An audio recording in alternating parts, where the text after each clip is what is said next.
दोस्तों, मेरा नाम कविता है और मैं अभी 30 साल की हूँ।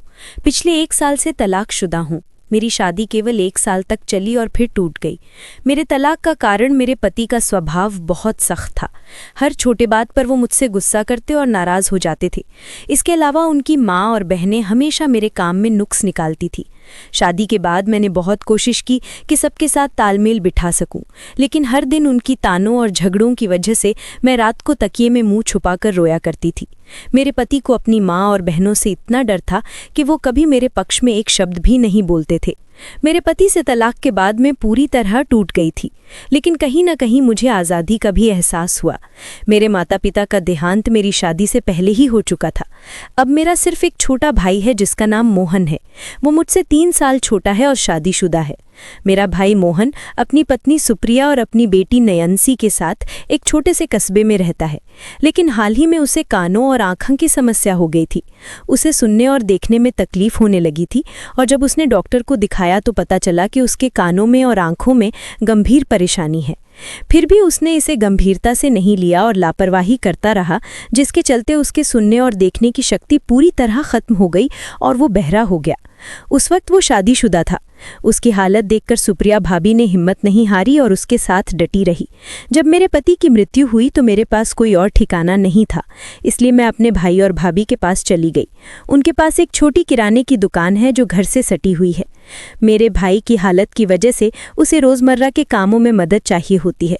जब मैं उनके घर पहुंची तो भाई और भाभी ने मेरा बहुत ख्याल रखा। उनकी बेटी नयंसी मुझे बहुत पसंद करती थी और मैं भी उससे बहुत प्यार करने लगी थी।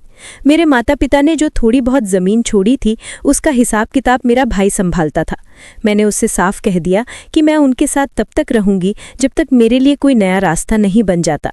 मैंने ये भी कहा कि मुझ पर जो भी खर्च होगा वो मेरे हिस्से की संपत्ति से काट लेना, लेकिन मेरे भाई ने मुझे टोकते हुए कहा, कविता, तुम मेरी बहन हो, ये तुम्हारा भी घर है, तुम्हें किसी चीज की चिंता करने की जरूरत नहीं है। फिर मैं अपने भाई और भाभी के साथ रहने लगी। मेरी भाभी मेरी अच्छी दोस्त बन गई। हम दोनों अपनी अपनी बातें एक दूसरे से बांटने लगे। उनके साथ रहते हुए मुझे 2 साल हो गए थे और ये वक्त मेरे लिए बहुत सुकून भरा था। पहली जैसी परेशानी और तनाव अब मेरी जिंदगी में नहीं थे। हम सब साथ में घूमने जाते, हंसते खेलते और जिंदगी को भरपूर जीते थे। लेकिन मेरा भाई कभी कभी अपनी हालत को लेकर उदास हो जाता था। मुझे भी उसकी तकलीफ देखकर बहुत बुरा लगता था। मैंने उससे कई बार कहा, अगर कोई इलाज मुमकिन है तो हम करवा लें, मुझे पैसे की चिंता नहीं है, बस तुम ठीक हो जाओ। लेकिन मेरा भाई ने मना कर दिया। उसने बताया कि उसने हर मुमकिन जगह इलाज के बारे में पता किया था, लेकिन डॉक्टरों ने साफ कह दिया था कि उसकी हालत में अब सुधार नहीं हो सकता। आखिरकार उसने इसे अपनी किस्मत मान लिया और आगे कुछ करने की कोशिश छोड़ दी। मेरा भाई की किराने की दुकान से अच्छी आमदनी हो जाती थी, लेकिन जब से मैं उनके साथ रहने लगी मुझे लगने लगा कि मैं उन पर बोझ बन रही हूँ। इसीलिए मैंने अपने भाई से कहा, मैं कोई काम करना चाहती हूँ ताकि अपना खर्च खुद उठा सकूं। भाई ने जवाब दिया, मैं तुम्हें किसी बाहर वाले के पास काम नहीं करने दूंगा। अगर तुम्हें कुछ करना ही है तो मेरी दुकान में मदद करो।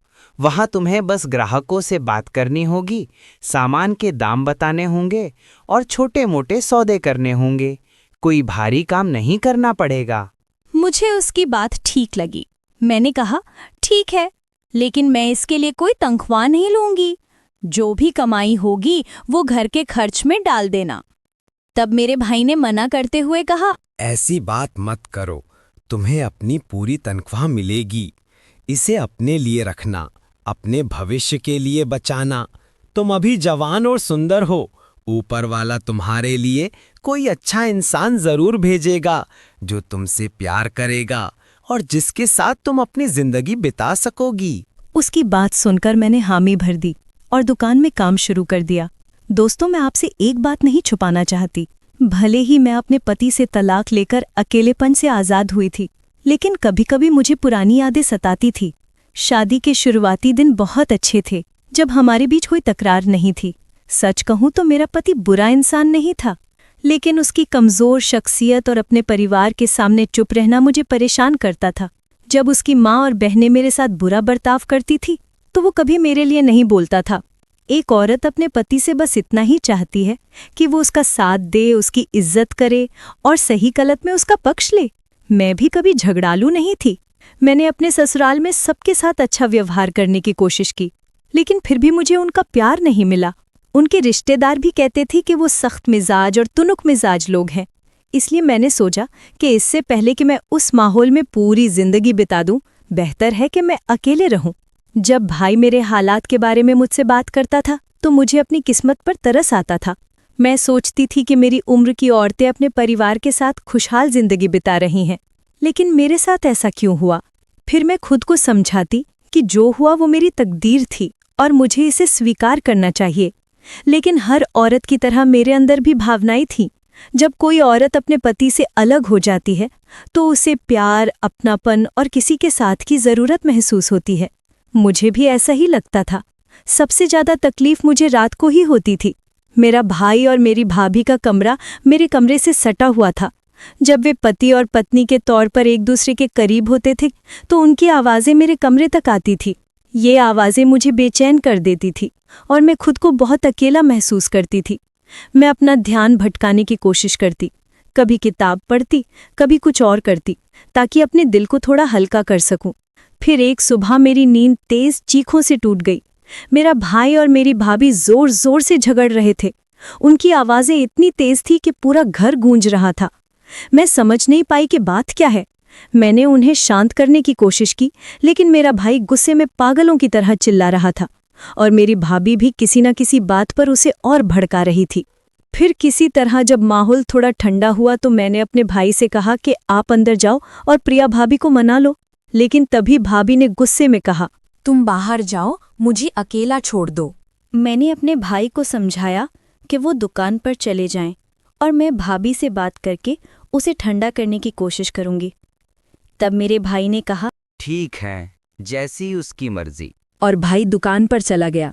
मेरे भाई के दुकान में एक लड़का काम करता था जिसका नाम सत्यम था। सत्यम रोज मेरे भाई को लेने के लिए घर आता था, क्योंकि हमारी दुकान घर से थोड़ी दूर थी। क्योंकि भाई को सही से सुनाई और दिखाई नहीं देता था, इसीलिए सत्यम उसे रास्ते में मदद करता था। भाई के जाने के बाद मैं भाभी के पास गई और पूछा, क्या हुआ सुप्रिया भाभी, तुम इतनी परेशान क्यों हो? अगर मेरे रहने से कोई दिक्कत हो रही है तो मुझे बता दो, मैं कहीं और किराए पर घर ले लूंगी। मैं नहीं चाहती कि मेरी वजह से तुम दोनों के बीच कोई परेशानी हो। भाभी ने तुरंत कहा, नहीं, इसमें तुम्हारी कोई गलती नहीं है, बात कुछ और है। मैंने पूछा, तो बताओ क्या हुआ? वो थोड़ी देर चुप रही, फिर धीरे से बोली, तुम समझ रही हो ना, जब मैं और तुम्हारा भाई साथ में होते हैं तो वो बहुत ज़्यादा रोमांटिक हो जाता है। जैसे कोई ऐसा इंसान जो बहुत दिनों से भूखा हो, वो बार बार वही चाहता है और मैं अब इसे बर्दाश्त नहीं कर पा रही हूँ। उसकी बात सुनकर मुझे थोड़ा अजीब लगा, लेकिन मैंने उसे समझाया कि देखो भाभी, ये तो बहुत अच्छी बात है। कई औरतें चाहती है कि उनका पति उन्हें प्यार करे, उनकी परवाह करे। तुम्हें खुश होना चाहिए और ऊपर वाले का शुक्रिया अदा करना चाहिए, क्योंकि कई लोगों की शादीशुदा जिंदगी में ये चाहत ही खत्म हो जाती है। भाभी ने मेरी तरफ देखा और बोली, मुझे माफ़ कर दो अगर मेरी बातों से तुम्हें बुरा लगा हो। मैंने कहा, नहीं भाभी, ऐसा कुछ नहीं है। मैं बस यही चाहती हूँ कि तुम और मेरा भाई खुश रहो। ये कोई ऐसी बात नहीं है जिस पर झगड़ा करना चाहिए। फिर मैंने उसे भरोसा दिलाया, ठीक है, तुम चिंता मत करो, मैं भाई से बात करूंगी। भले ही ये मेरे लिए थोड़ा अजीब हो, लेकिन मैं कोशिश करूंगी कि वो समझ जाए। भाभी ने गहरी सांस ली और बोली, असल में उसने मुझसे साफ कह दिया है कि अगर मैं उसकी बात नहीं मानी तो वो दूसरी शादी कर लेगा। ये सुनकर मुझे बहुत बड़ा झटका लगा। मैंने कहा, ये तो कोई वजह नहीं है दूसरी शादी करने की। देखो भाभी, हम कोई हल निकालेंगे, तुम बस खुद को परेशान मत करो। अपनी बेटी नयंसी के बारे में भी सोचो, ये झगड़े उसके सामने नहीं होने चाहिए।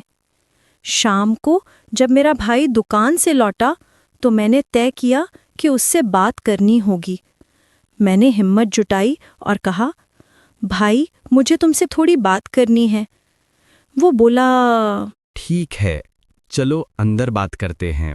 मैंने उसका हाथ पकड़ा और उससे उसके कमरे में ले गई। फिर मैंने कहा, भाभी ने मुझे सब कुछ बताया, तुम ऐसा क्यों कर रहे हो? उसे दूसरी शादी की धमकी क्यों दे रहे हो? भाई ने बिना झिझक कहा, मैं धमकी नहीं दे रहा। अगर वो मेरी ज़रूरतें पूरी नहीं कर सकती तो मैं सच में दूसरी शादी कर लूँगा। मैं अभी जवान हूँ और ये एकदम सामान्य बात है। मैंने उसे समझाने की कोशिश की। हाँ, मैं मानती हूँ कि ये तुम्हारा हक है और तुम्हारी ज़रूरत भी, लेकिन तुम्हें ये भी सोचना चाहिए कि भाभी पूरे दिन घर के काम, नैन्सी की पढ़ाई और उसकी देखभाल में लगी रहती है। वो थक जाती है। तुम्हें थोड़ा सब्र करना चाहिए। लेकिन मेरे भाई को मेरी बात पसंद नहीं आई। वो गुस्से में बोला, तुम्हें इस मामले में बोलने की जरूरत नहीं है। ये मेरा और सुप्रिया का मामला है। तुम अपने कमरे में रहो और इन बातों में मत पड़ो, वरना मुझे गुस्सा आ जाएगा। उसके इस रवैये से मुझे बहुत बुरा लगा। मैं तो बस उनकी जिंदगी सुधारने की कोशिश कर रही थी, लेकिन उसने मेरी बात को ठुकरा दिया। फिर वो गुस्से में कमरे से बाहर चला गया। 5 मिनट भी नहीं बीते थे कि फिर से उनका झगड़ा शुरू हो गया।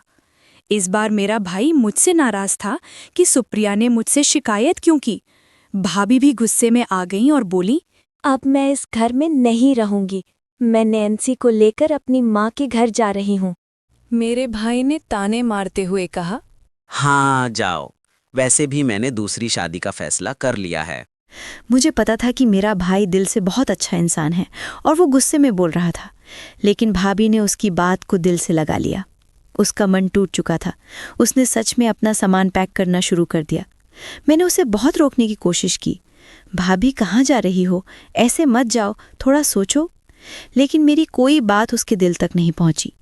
आखिरकार वो नैन्सी को लेकर चली गई। भाभी के जाने के कुछ घंटों बाद मेरा भाई घर लौटा। मैंने उसे बताया भाभी सच में चली गई। वो चौंक गया और दुखी होकर बोला, भाभी? क्या? वो बिना कुछ कहे चली गई? तुमने मुझे बताया भी नहीं। अब वो इस घर में वापस नहीं आनी चाहिए। लेकिन अगले 2 दिनों में भाई के चेहरे पर उदासी छा गई। वो खोया खोया सा रहने लगा। उसकी हालत देखकर मुझे बुरा लगा। मैंने भाभी को फ़ोन किया और कहा, भाभी वापस आ जाओ। मैंने भाई से बात की है, अब सब ठीक हो जाएगा। मैं नहीं चाहती कि तुम्हारा घर टूटे। अगर तुम आ जाओगी तो मैं कहीं और रहने का इंतज़ाम कर लूँगी। लेकिन भाभी ने ठंडे लहजे में कहा, मैंने पहले भी कहा था, ये मामला तुमसे जुड़ा नहीं है। मुझे वापस नहीं आना। मुझे भी अजीब लगता था कि जब वो मेरे साथ होता था तो तुम बगल के कमरे में सब सुन रही होती थी। मुझे बहुत शर्मिंदगी होती थी। मैंने जवाब दिया, हाँ मैं सुनती थी, लेकिन ये तुम्हारा घर है, तुम्हारी जिंदगी है। इसमें मेरा कुछ कहना ठीक नहीं। बात वहीं ख़त्म हो गई। भाभी ने साफ मना कर दिया कि वो वापस नहीं आएगी। दिन बीतते गए। अब मैं अकेले ही घर का सारा काम संभाल रही थी। खाना बनाना, सफाई करना, सब कुछ। ऐसे ही 10-12 दिन गुजर गए। मैंने देखा कि भाई का स्वभाव बदल रहा था। वो चिड़चिड़ा और गुस्सैल हो गया था। उसकी हालत से लग रहा था कि वो अंदर से बहुत परेशान है। मुझे भाभी की बात याद आई, जब उसने कहा था कि मोहन को इस चीज़ की बहुत ज़रूरत होती है। मुझे समझ आया कि ये दूरी उसके लिए मुश्किल हो रही है।